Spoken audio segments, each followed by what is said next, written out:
Hello everyone, today we are broadcasting from Africa. We are kicking off our quest for those elusive star sapphires that are rumored to be found here.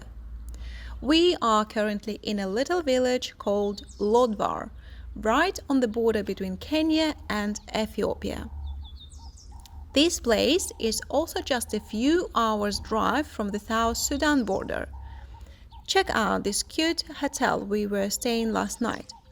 Unlike the other villages around, this is the local administrative hub, so they even have flights coming in. I flew in one of those, though it was more like a flying bus with a million stops, landing in tiny villages every half hour. But hey, I got a grand tour of Kenya's small towns and villages from above.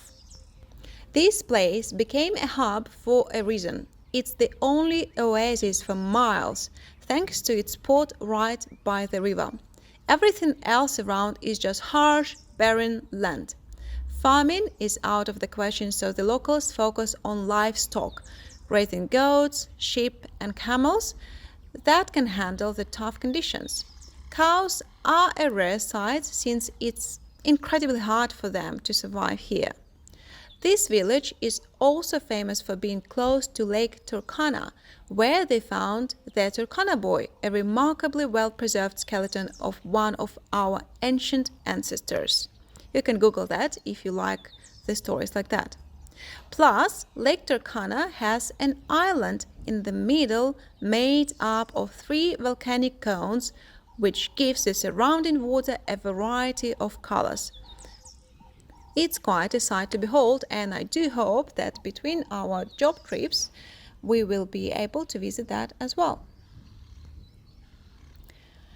Let me tell you a bit about the hotel. Hotels in Africa, especially in Kenya where I am now, are unique oases of civilization, safety, beauty, and tranquility with delicious food. As soon as you step outside its boundaries, you are met with a very different environment with questionable characters you'd rather not hang around with for long, a lack of cleanliness, and not much in the way of decent food. In the hotel, however, everything is clean, tasty, and relatively safe. So hotels here aren't really for tourists, they are mainly used by locals for business meetings or even dates.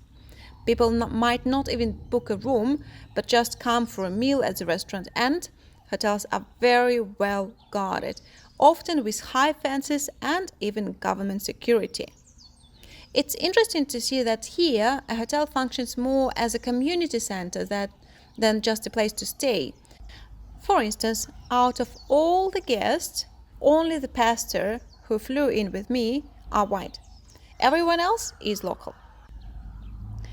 So why did we venture into such a remote area? Well, rumor has it that Kenya is home to the world's only active deposit of black star sapphires, since these are one of our favorite gemstones, and the black sapphires in Chantaburi, Thailand were mined out years ago. So we decided to investigate these rumors ourselves. We have tracked down some local miners and are heading out to see if these black star sapphires are the real deal. If they are, we might just be on the brink of the discovery of the century. Okay, after breakfast, as we leave the hotel, you will notice that it looks like a fortified stronghold out here. With walls like this, topped with barbed wire, you would think it was built to withstand a siege. You could conduct a military operation and feel pretty safe behind these walls. And here is a glimpse of the village itself. As you can see, it's quite bleak. There are a few relatively expensive cars around, hinting that some people might have money, but it's clear that it's not the case for most of the population. Along the way, we will share some views of the local landscape with you. As you can see now, it is incredibly beautiful, and surprisingly, the road is in great condition. In Kenya and Tanzania, we have found that if there is a road, it is top-notch. The only problem is when it ends, there is absolutely no road left at all. And that's something we will be experiencing very soon. Look, the land here is even less forgiving than what the Maasai have. It's covered in huge rocks, making it impossible to even plow. The locals have to manually clear these stones to create space for their livestock, a back-breaking task, but necessary to prevent injuries. Interestingly, there are related Maasai tribes nearby. To the untrained eye, they look very similar, with similar traditional shukas, but there are subtle differences in their languages and cultures. My driver, who is also my guide and translator, mentioned he might arrange for us to attend a local wedding, which would be an amazing opportunity to witness an authentic cultural event up close. Okay, as we continue on, here are some more landscapes for you. And there is a boy approaching, probably trying to sell us something. We will give him water and be on our way. I wanted to show you this fascinating termite mound. Look how tall it is. The structure isn't random. It is actually designed for temperature regulation. Termite mounds also extend deep underground, allowing for air circulation. The air gets oxygenated below and then rises up through the chimney, creating a comfortable temperature inside for the colony. How smart is that? As you can see, we have not encountered any wildlife so far. In previous trips to Tanzania and Kenya, there were zebras and giraffes everywhere. So I asked the locals why. Turns out hunting is allowed here and everybody has a gun. So most of the animals have been hunted down and eaten, sadly. And here you can see members of the local Turkana tribe. Remember we mentioned they are related to Maasai? They look quite similar, but their traditions and culture are distinct. Unlike the Maasai, who carry a club, the Turkana men have a unique item every respectable man must have. Can you guess what it is? That, my friend, is a stool or a small chair. Because what self-respecting man doesn't have a stool? You take it with you, sit down comfortably wherever you go, and have a chat about the affairs of the neighboring tribe. Another essential function of this handy tool is that it doubles as a pillow. Just place it on the ground and you have got a makeshift cushion for a nap. These stool pillows were also used in ancient Egypt, proving that Turkana have migrated from there. It is likely they discovered this clever device during their travels and kept it in use. Well, now it's time to meet the main person here, the chief of the tribe. We will have a chat, and if all goes well, we will be granted access to the mining area, and then it's off we go. As you can see, Konstantin, who is the owner of Synergen's company, got really interested in these tools, so the locals eagerly started showing off their collections. And now they're showing us the uncut star sapphires. You can't see the star yet, of course, since they are unpolished and uncut, and it's hard to tell their true potential, especially since the stones are quite small, but we will have to wait and see the final results. Look, here is a slice of real life. A boy sitting directly on the ground, not yet a respectable man. Meanwhile, the elderly gentleman, clearly respected, has his stool exactly under his bottom. And the warrior, he is taking a break, using the stool as a pillow. So we were not kidding, this is how it goes here. Okay, so after 3 hours of long and detailed conversations about nothing in particular, we finally discovered what we could have found out in 10 minutes. There are star sapphires here. Long and meaningful conversations like that is a ubiquitous part of life in Africa. So wherever you go, be ready to spend 3 hours instead of 1 hour at least. Hopefully they will finish their leisurely chat in an hour and we will head off. Just look at those guys, sharing gossips and sitting on the stool like a proper Turkan gentleman. And this guy in the hat is very drunk and is very keen, using all sorts of gestures that need no translations to show he urgently needs help to feel a bit happier. We are trying to explain that to be happy he needs to drink less and work more because he is absolutely off his face. And that distinguished gentleman on the largest stool is actually the local chief. He is dressed in European attire today because of a visit to the administration. Otherwise, he wears traditional clothing. And the stylish fellow in sunglasses and chic clothing, he is just an assistant, not what you might have thought. Now the chief brought out his toy, which is quite common here, unfortunately. The tribes frequently raid each other, mainly to steal cattle though, but they're also hunting on the way. So this is why, unlike in Kenya and Tanzania where national parks protect animals, here the wildlife is nearly gone. And our friend in the hat made one last attempt to get some alcohol, showing us a bottle. We gave him a bottle of water instead, which clearly offended him, so now he is leaving. And here comes a local beauty, a bride-to-be. I wonder how many cows are asked for her dowry. She is telling us something, but of course we don't understand the words since the beauty doesn't speak English. You see, the stick the elder has, it's what they use as a weapon. There are two versions, a lighter one and a heavier one for serious combat. We will share more details on that later.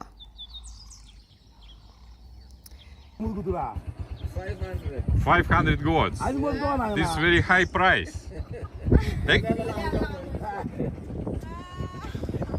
I can give 100. I can give 100.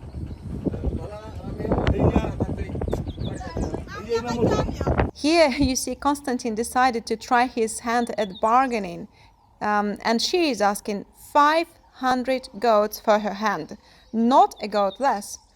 So just so you know, one goat is about $400. Well, maybe 200 if it's really thick and bad one. Anyway, seems Constantine might have to go without an African wife this time. Now we will head out on the chief's personal transport, a motorbike. And look who is back. Our persistent friend is here again, trying to earn a bottle of alcohol, but we're not going to encourage that habit. Sorry, mate. And even on the motorbike, they always have their stick attached, ready to go. This is the everyday version, lighter and shorter. The combat sticks have even more massive end, like a halberd. And of course, you must always carry your stool, as you see, wherever you go. Leaving the house without it is simply not an option. Constantine once forgot his stool, and he was teased to be not a true man for the whole day. We continue our journey towards the mining site with another stop in a small village. It is astonishing how even the heart of nowhere people manage to bring plastic and litter the place.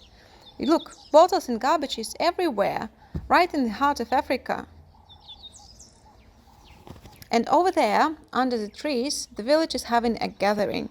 You can see that the women, they are sitting on the ground, as they are not as highly regarded in society as the adult male hunters, of course. I will try to get closer and film discreetly, as they might get embarrassed or scatter if they noticed. Look at this vibrant scene. Everyone is dressed in beautiful clothing and hairstyles. And see those beads? It's a local must-have to wear so many that they cover your entire neck. After all, what kind of beauty you are if your neck isn't draped in beads? We asked around and it turned out that the gathering was just for women. We found out from the locals that it is a health and hygiene lecture. So they are learning basic rules like the importance of washing and clean hands before eating and everything like that, and repeating everything back as a way to remember. Good job. Look, this guy you might mistake for a Messiah from a distance, but his clothing is a different shade, and instead of a sword, he has got a stick and, of course, the ubiquitous stool. Can't get over that stool feature in local tribe. So we decided to take a look around the village and do some filming. As you can see, anthropology in real life.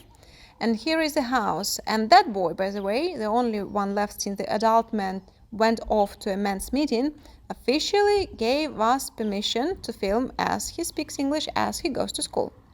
So here we go. This is essentially a hut, a house for the dry season when there is no rain, which happens about once a season here. I mean the rain. And as you can see, there is nothing but straw walls and just goat skins on the floor. And this is the hut for the rainy season. This one is a bit run down inside, likely not repaired for a while since rain is so rare. The interior is coated with a mixture of clay and dung. That's the only difference. I believe everyone who complains about their country being poor or calls other countries poor should watch videos like this. This is how truly poor people live. A hut made of sticks, goat skins on the floor, and bits of trash around another hut. That's what we've got here. It turns out, by the way, that this is the local kitchen. In the center, they're cooking something, probably just a mix of flour and water, the famous ugali as they call it. People here live in poverty because there is no water, making farming impossible and raising livestock difficult. They do hunt a bit, but like the Messiah, most probably their diet consists only of milk and blood and meat, if they're lucky. And here we have the local shower. As you can see, it probably doesn't get much use. Locals don't bathe often, which is understandable since water is a precious resource here, not something to waste on daily showers.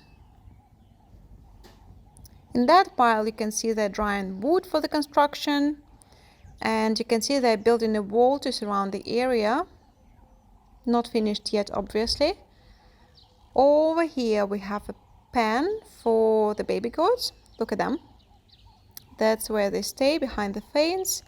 Since there are not many predators around, they're probably protected from the large birds of prey, which I have seen here, quite a few. And further along, there is a pen for the adult goats, where they're locked up at night, probably to prevent theft.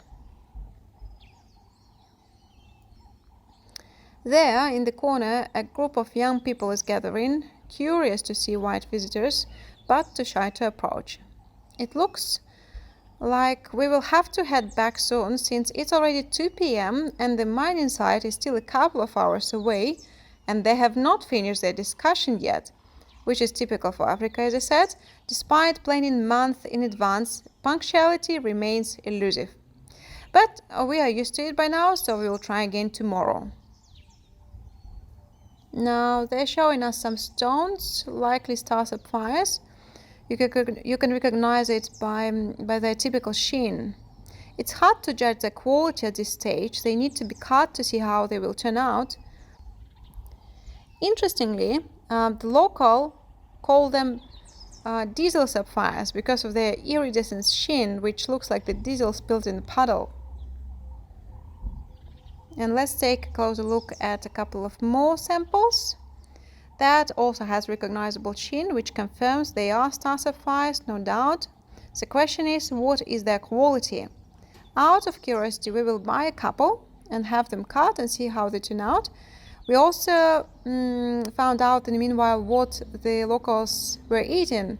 As suspected, it was ugali cooking in the pot, a simple mix of corn flour and water heated up. Well, my friends, I think we are heading home.